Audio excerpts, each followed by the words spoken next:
Bonjour à tous, bienvenue pour une nouvelle vidéo sur KHG Code. Alors aujourd'hui on va pas faire du code, aujourd'hui on va parler d'un sujet très important, c'est des sujets qui m'ont été soufflés par des gens qui sont pas techniques en fait. Donc c'est des gens de mon entourage en fait qui m'ont posé une question, comment est-ce que tu fais pour rester à jour à l'heure de l'IA? Comment tu arrives à suivre les tendances? Comment tu sais quel modèle il faut utiliser? Pourquoi toi, tu n'utilises pas ChatGPT? Pourquoi pas tu utilises plutôt quel autre modèle? Donc, c'est une question qui m'a été posée par quelqu'un de mon entourage qui m'a vu travailler. Il a constaté que je n'utilisais pas ChatGPT. Il a vu que j'utilisais par exemple d'autres modèles. Il m'a demandé, mais pourquoi tu n'utilises pas ChatGPT? Je lui ai dit que moi, je préférais utiliser par exemple Gemini. Il m'a demandé, mais pourquoi Gemini? D'ailleurs, je ne connais pas ce que c'est que Gemini. Je lui ai dit, ben, c'est le modèle de Google. Et ensuite, il m'a encore demandé, mais pourquoi tu n'utilises pas Gemini? Je lui ai dit que Gemini, parce que c'est l'un des meilleurs modèles aujourd'hui en termes de performance, etc. Il me dit, mais comment tu sais tout ça? Je lui ai dit, mais parce que moi, je me renseigne, je suis dans la tech et c'est un peu mon métier de savoir ce qui est performant pour être plus efficace. Mais où est-ce que tu prends l'information? Comment est-ce que tu travailles? Tu es pas en US, comment tu sais ça? Voilà.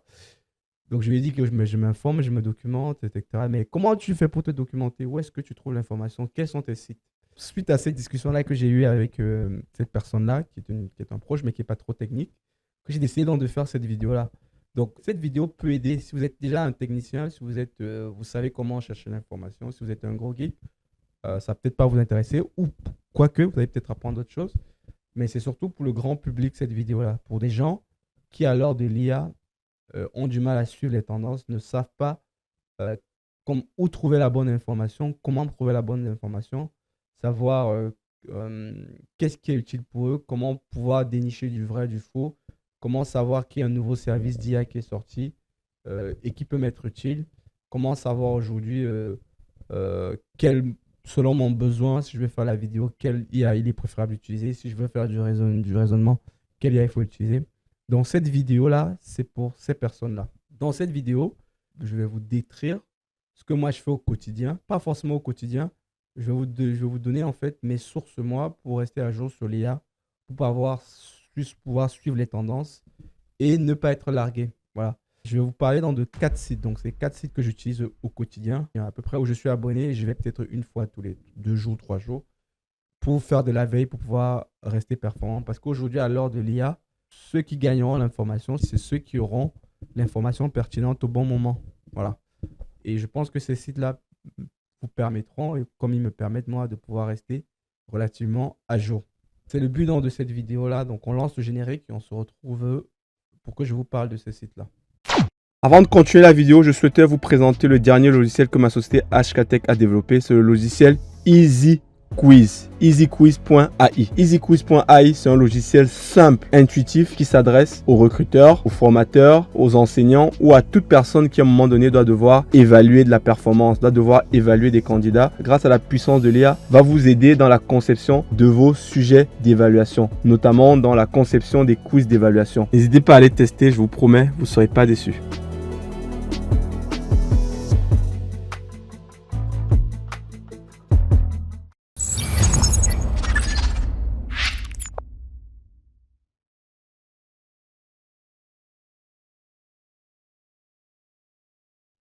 Alors, c'est parti. Le premier site que je vais vous présenter, c'est vraiment un site pour le grand public. Ça s'appelle There's an AI for that.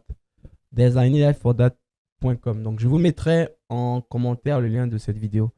Donc, ça, ça sera vraiment votre mine d'or. Donc, c'est un site dans lequel qui référence en fait toutes les dernières nouveautés, toutes les dernières releases, toutes les dernières applications qui ont été buildées autour de l'IA. Donc, chaque jour, il y a des dizaines et des dizaines de projets qui sortent qui sont référencés sur des années for that, que ce soit des assistants de productivité, des modèles spécialisés, des générateurs de contenu, des agents automatisés, des outils pour le traiter les demandes de l'image, etc. Donc, vous allez retrouver ça là-dedans. Donc, c'est vraiment une méga base de données dans laquelle vous avez vraiment les nouveautés quotidiennes de l'IA. Et c'est vraiment un fourre-tout parce que c'est assez large en fait.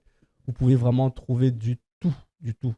Donc, c'est un peu comme le Twitter, le X ou le LinkedIn de l'IA. Là, vous avez vraiment tout. Et ça, c'est très bien pour ceux qui sont prêts à tester des nouvelles choses avant tout le monde. Parce que c'est souvent sur cette plateforme-là que vous allez avoir les IA ou les outils lancés par des solopreneurs, par des personnes qui ne sont pas très connues, etc. Vous avez aussi des gros, forcément. Et ce que j'aime beaucoup, beaucoup sur Desani iPhoto, c'est que vous êtes capable de mettre vos critères, ce qui vous intéresse. Parce que comme il y a tellement d'outils, on ne peut pas tout suivre. Vous pouvez définir quand vous inscrivez les thématiques qui vous intéressent. Et il va vous mettre là, sur le For You, vous avez un onglet For You. Et là, vous avez les news en fait qui vont vous concerner. Donc moi, je me suis dit que je suis intéressé par exemple par l'automatisation, par les LLM.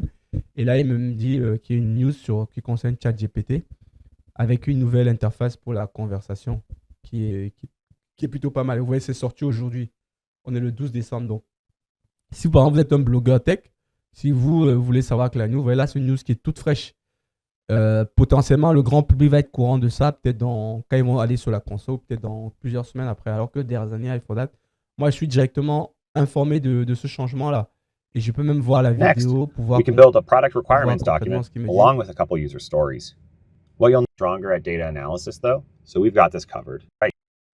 Donc, bref, ils ont amélioré leur agent conversationnel. Vous pouvez aller checker ça. Et là, il y a le 4 décembre qui m'a proposé, c'était pour transformer, pour le tout design extérieur. Ça permettait en gros, un outil d'IA qui permet de faire de la rénovation intérieure. Et ça, c'est pratique en fait, vous voyez. Donc, vous donnez à l'IA l'image comme ça, et il vous génère un truc comme ça qui est clean, qui est propre. Et ça, c'est vraiment pas mal en fait. Ouais. Donc, si par exemple vous êtes un designer ou bien vous voulez refaire votre maison vous-même, vous pouvez utiliser l'IA. Voilà, vous pouvez trouver des outils qui sont plus ou moins bien. Et je vous ai dit, ce qui est vraiment très intéressant, c'est la fonctionnalité For You qui vous donne en fait les tendances et après vous pourrez aller explorer. Mais je vous dis, il faut avoir du temps, etc. Ça, c'est vraiment pour les petits geeks qui ont beaucoup de temps, qui aiment bien aller chercher des nouveaux outils que personne n'utilise et être vraiment up-to-date, comme on dit. Et ce qui aussi est pas mal, là, vous avez les trending. Les trending, c'est les tendances. Ça vous permet de savoir les outils qui sont à la mode. Ça aussi, c'est pas mal. Si vous voulez voir des outils qui semblent plutôt fiables. Donc là, il te dit, ça, c'est iCloud Changer, Virtual Try to. Bon, ça, c'est pour s'habiller. Ça, c'est bon. Il y en a beaucoup, en fait. Donc, je vous laisserai. Chacun va chercher et regarder ce qui l'intéresse. Mais c'est une mine d'or, en fait. Donc là, il faut voir que c'est une donnée, c'est un site brut. Vous allez avoir plein d'outils et il faudra les tester. Il y en a qui marcheront plus ou moins bien. Donc, c'était pour le premier outil. There's an AI for that.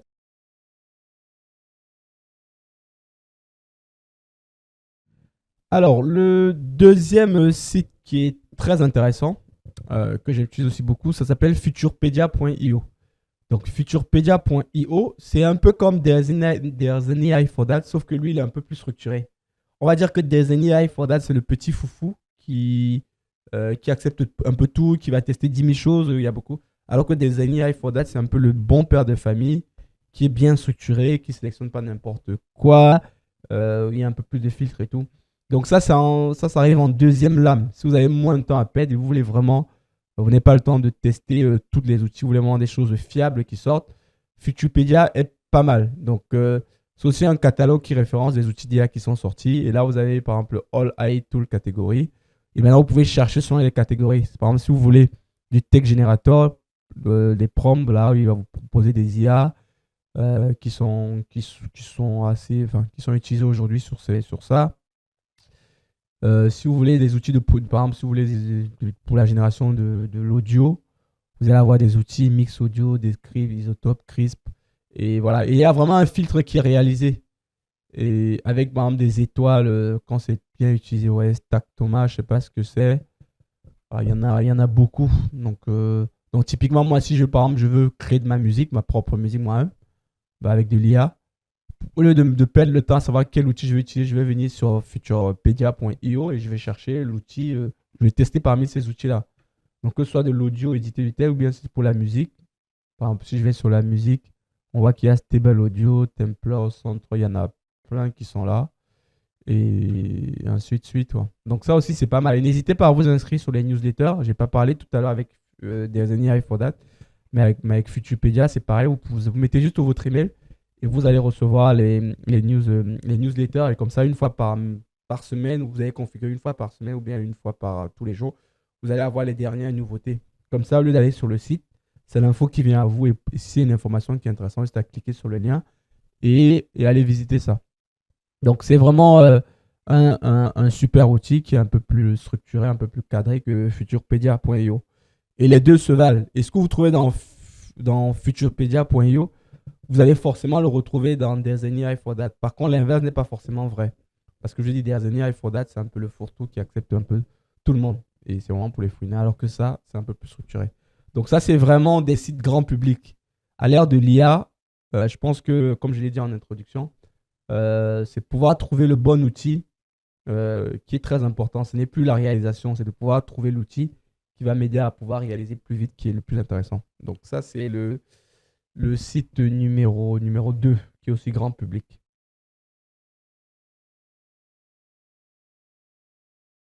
Le troisième site que je vais vous montrer, c'est un site que j'ai déjà utilisé, qui est plus pour les techniciens, pour les DevOps, pour les développeurs, pour les ingénieurs, tout ça. Voilà, ça s'appelle Hugging Face. Donc c'est un site que j'utilise beaucoup, enfin beaucoup, relativement beaucoup par rapport aux autres, parce que c'est un site vraiment pour les builders. Donc sur Hugging Face, vous allez trouver plusieurs modèles d'IA qui sont disponibles et vous pouvez les télécharger et les instancier en local pour pouvoir travailler dessus. Voilà, sous peu que vous avez un bon PC et que vous savez un peu coder. Voilà. Ce qui est aussi bien avec Hugging Face, vous avez aussi des datasets. Donc, vous avez aussi des jeux de données que vous pouvez récupérer pour pouvoir faire vos tests, vos entraînements, vos simulations, etc.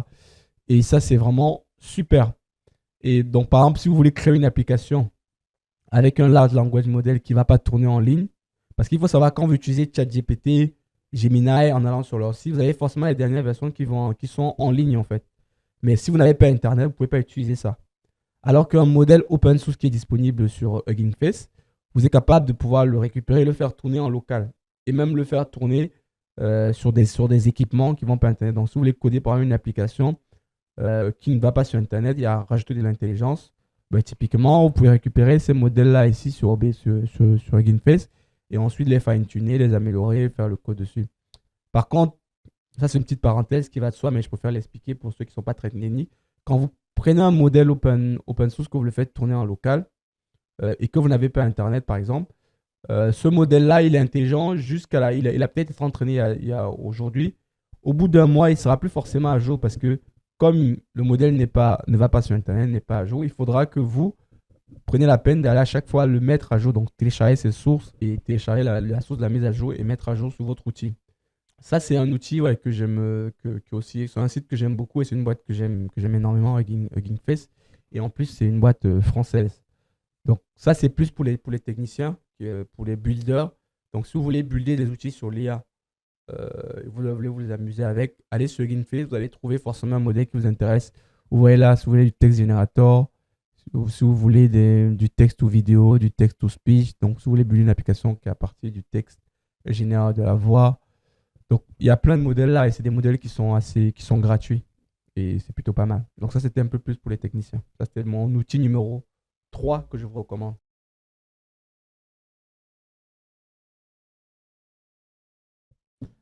Le quatrième site qui est aussi très très intéressant, ça c'est aussi un site que j'utilise aussi beaucoup, qui sont aussi un peu plus pour les techniciens, c'est le site lm6.org.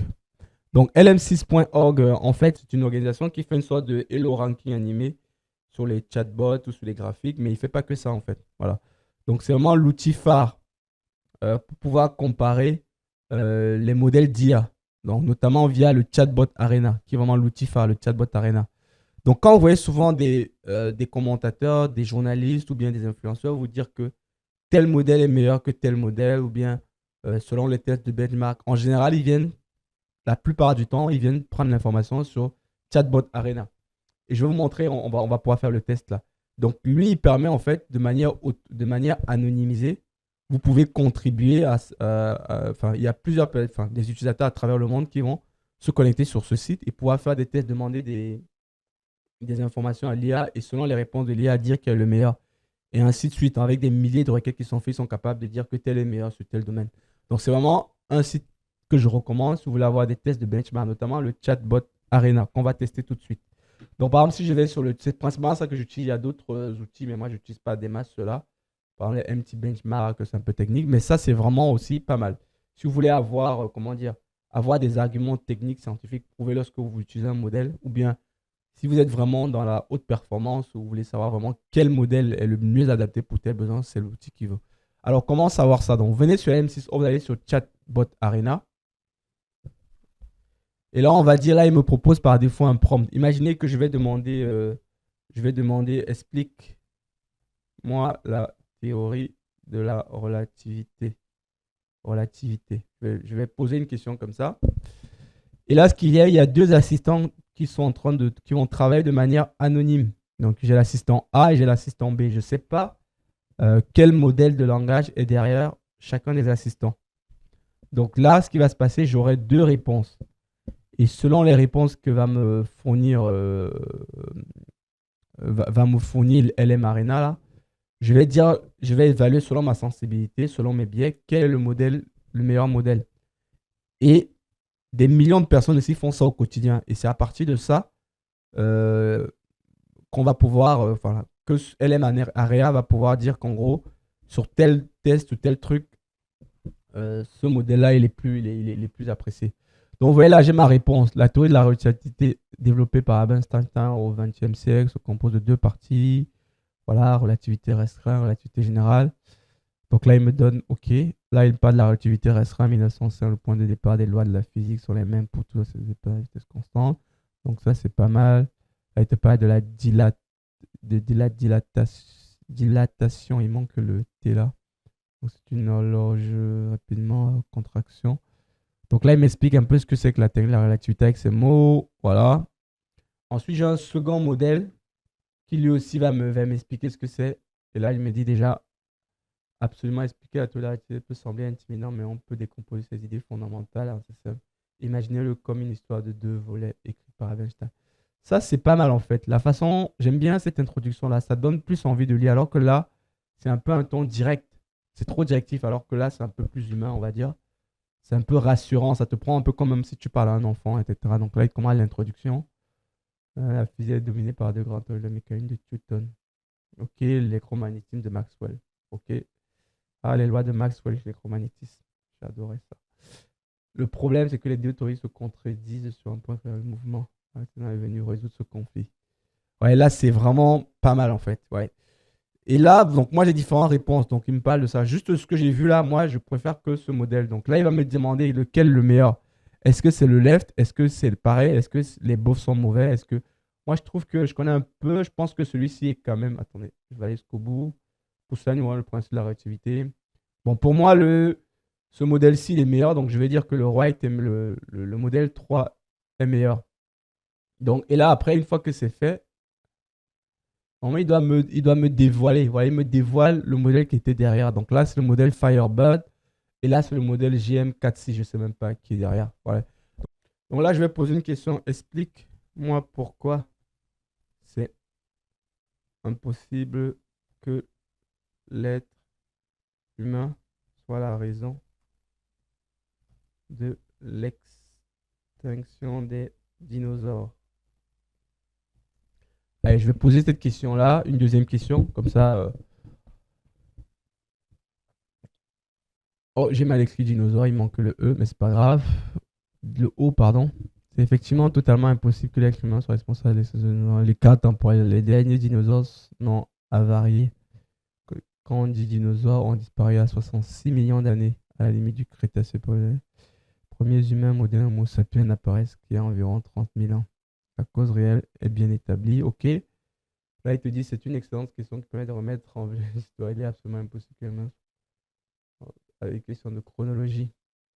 Donc 65 millions d'années, c'est un dinosaure. Ok. Donc là, était la cause de l'extinction. On trouvait les preuves géologiques bien quand la théorie de Chile, stratégie au Mexique correspond à cette période pas provoquer des tsunamis, des incendies mondiaux et un hiver nucléaire a poussé à bloquer le soleil pendant des années. Donc là, il t'explique également qu'une activité volcanique massive aussi empoisonné l'atmosphère à cette même époque. Donc là, il te donne les causes de l'extinction des dinosaures. Ok. Bon, moi, j'aime bien ce mot. Je pense que les deux, là, il te parle de quoi? Nos ancêtres étaient des minusculaires, musarains ou des rats. L'ancien mammifère existait déjà, mais ressemblait à de petites musaraignes ou des rats. Ils vivaient cachés. Ouais, justement parce que les ont disparu, ces petits mammifères ont pu évoluer, grandir et donner plus tard aux primates. Ok. C'est comme dit le plan. Ok, moi je pense que les deux, voilà, ils se valent les deux. Les deux réponses se valent. Et là, il me dit là, c'est du Grok et là, c'est du Ghost Falcon. Là, je vais un peu dans la provocation. Je veux dire, explique-moi pourquoi ce sont les êtres humains qui sont responsables de la disparition des dinosaures. Ça, c'est une question un peu provoque. On va voir comment est-ce qu'il réagit. Est-ce qu'il me laisse aller dans mon hallucination ou bien il est capable de me dire non, c'est pas vrai. C'est une question fascinante qui nous limitation pour le pavement clé, comme expliqué, la science naturelle est unanime. L'être humain n'a joué aucun rôle dans l'extinction des dinosaures. Est trop grand. Si l'annonce-passation temporelle. Ok, là, il me dit on ne peut pas vraiment expliquer ça parce que d'après tout ce qu'on sait, pour responsable, on te rappeler rapidement ta version. Dans la version. Dis-moi ce que tu veux. Historique, scientifique. Là, pourquoi ne pas donner une fois la version scientifique et là, pourquoi ne pas donner la version imaginaire? Donc, vous voyez que sur ce prompt-là, on voit que Gemini, il est meilleur que ChatGPT selon moi. Il y a peut-être d'autres qui vont passer, mais bon. Et là, donc là, on a vu un peu la partie Arena. Je vais vous montrer une autre partie qui est très intéressante. C'est le leaderboard. On va venir sur le leaderboard là. Donc, sans même faire les tests, là, vous êtes capable de voir qui est le meilleur. On voit qu'aujourd'hui, le meilleur sur tout ce qui est texte, c'est Gemini le meilleur. Ensuite, il y a Grok qui est pas mal. Il y a Claude Plus, il y a Claude Plus, il y a Grok. Vous voyez que GPT-5, il se classe en 6e position en chat GPT. Donc aujourd'hui, pour répondre à la question de ma connaissance là, quand tu me demandes pourquoi je n'utilise pas GPT-5, bah, je n'utilise plus GPT parce qu'aujourd'hui, c'est plus le meilleur. Et comment je sais ça? Parce que je suis un abonné de LM Arena, je suis les news de LM Arena. Quand je vais travailler sur un large language model, je vais me renseigner sur LM Arena et je vois le modèle qui est plus adapté à mon besoin. Par exemple, si je veux faire du texte pur, c'est Gemini qu'il faut utiliser. Par contre, comme je suis développeur, si je veux faire du développement, on voit que Claude Plus n'est pas mal et que ChatGPT 5.2, il est sorti récemment, lui. Il n'est pas trop mal. Parce qu'avant, il y avait Gemini qui était pas mal. Il y avait Claude Plus. Donc, vous voyez qu'aujourd'hui, pour du code, Claude n'est pas mal et GPT, c'est reclassé dans le game, en fait. Ouais. Donc, Claude Plus, aujourd'hui, c'est le meilleur. Si je dois faire du code et que je veux utiliser un assistant d'IA, mieux vaut que j'utilise Claude Plus parce que selon les tests de benchmark, selon le retour, la sensibilité des gens, il y a une grande majorité des votes qui vont vers Claude Plus. Et maintenant, si je veux faire tout ce qui est vision, tout ce qui est image, la vision, on voit que c'est Gemini Pro qui est le meilleur. Tout ce qui est texte ou image, c'est aussi Gemini 3 Pro qui est meilleur. L'édition des images, c'est Gemini. La recherche, c'est Gemini. Donc, si vous voulez faire la recherche spécifique sur un domaine, il vaut mieux aller sur Gemini Pro Grounding. Si vous voulez faire du texte ou vidéo, ça c'est VOFE, c'est aussi un modèle de Google. Image to vidéo, donc mieux vous voyez sur Google. Il y a Sora aussi qui était pas mal au début, mais vous voyez que Sora n'est plus la référence. Aujourd'hui, c'est Google. On voit que Google est en train de vraiment de reprendre le lead sur tout ce qui est IA. Donc là, en fait, vous avez un classement global qui dit que Gemini, au niveau global, quand vous basez sur l'expertise, le prompt, le coding, les maths, le rewriting, l'instruction, bah, Gemini, il est au top en fait. Donc juste ça, ça suffit à définir le modèle que vous voulez utiliser pour être plus efficace. On voit que ChatGPT, il est potentiellement en arrière. Mais faites attention quand même. Ça ne veut pas dire que GPT-5 n'est pas bon. Même ce modèle qui est ici au fond là, il sera toujours plus meilleur que l'intelligence humaine. Ça, il n'y a pas de doute là-dedans. Mais c'est juste que si vous voulez vraiment être plus performant, plus efficace, sorti de l'ordinaire, mieux vaut utiliser Gemini Pro. Et ça, c'est un site que je vous recommande. Mettez-le en favori. Ça va vous permettre, vous, de savoir, d'être un peu, sans être un expert, vous pouvez dire avec assurance que tel modèle est meilleur, en fait. Voilà. Donc ça, c'était le site numéro 4 que j'utilise au quotidien. Et ça, c'est un site que je vais régulièrement tester parce que ça évolue. Si vous revenez demain, ça ne sera plus la même chose, en fait. Ça aura changé parce qu'il y a une concurrence entre tous ces modèles-là. Et donc, c'est pour ça qu'il vaut mieux y voir plusieurs. Mais ça fait quand même plusieurs semaines que ChatGPT est en arrière sur tout ce qui est chat, information, recherche. Mais bon, donc c'est pour ça que moi, je n'utilise plus. Donc on va s'arrêter là et on va conclure. Voilà, c'est terminé pour cette vidéo-là c'était un peu une vidéo grand public où je vous ai un peu partagé entre guillemets mes secrets, c'est pas vraiment un secret, où j'ai partagé un peu ma méthode pour pouvoir rester à jour sur l'IA. Et donc je vous ai donné quelques sites très intéressants qui vont vous permettre à vous d'être plus up-to-date sur l'IA et sur les IA, d'être moins perdu, de savoir où trouver la bonne information pour répondre à un besoin précis et savoir à l'instant T quel modèle IA le plus utilisé. Et il faut savoir que ça évolue beaucoup les modèles d'IA. Les outils d'IA évoluent tout le temps, donc il y a de nouvelles nouveautés qui sortent tout le temps. Et un site, tous les sites que je vous ai montrés là, les 4 sites là, mettez-les en favori. Vous voyez, moi je les ai mis en favori sur mon écran. Et quand j'ai besoin d'avoir une mise à jour, de voir ce qui se passe, ce qui est les nouveautés qu'il y a eu, elles me permettent d'être assez efficace. Donc on va s'arrêter là. Si vous trouvez le contenu pertinent de cette chaîne, abonnez-vous, partagez, likez. Et je vous dis à très vite pour une prochaine vidéo. D'ici là, portez-vous bien. Au revoir. Avant de se séparer, n'hésitez pas à aller jeter un œil sur le livre que j'ai rédigé qui s'appelle Mastering Kubernetes Debugging. Donc c'est un livre que j'ai développé j'ai commencé à écrire ça en début d'année. Donc ça m'a pris 6 mois pour rédiger ce livre-là, dans lequel j'ai concentré en fait mes 7 années d'expérience à gérer des clusters Kubernetes tout seul, comme je l'ai dit précédemment. Donc c'est vraiment un livre qui se veut hands-on, dans lequel je vous montre comment j'explique un peu l'architecture de Kubernetes, mais surtout je détaille comment est-ce que vous pouvez résoudre des vrais problèmes en production sur les clusters Kubernetes. Donc n'hésitez pas à aller jeter un œil, c'est disponible sur Amazon. Donc n'hésitez pas à aller l'acheter, à le tester et me faire des retours en fait. Donc c'est vraiment un livre sur lequel j'ai mis en œuvre tout mon savoir-faire sur Kubernetes. J'ai hâte de pouvoir vous lire et je vous dis à très vite.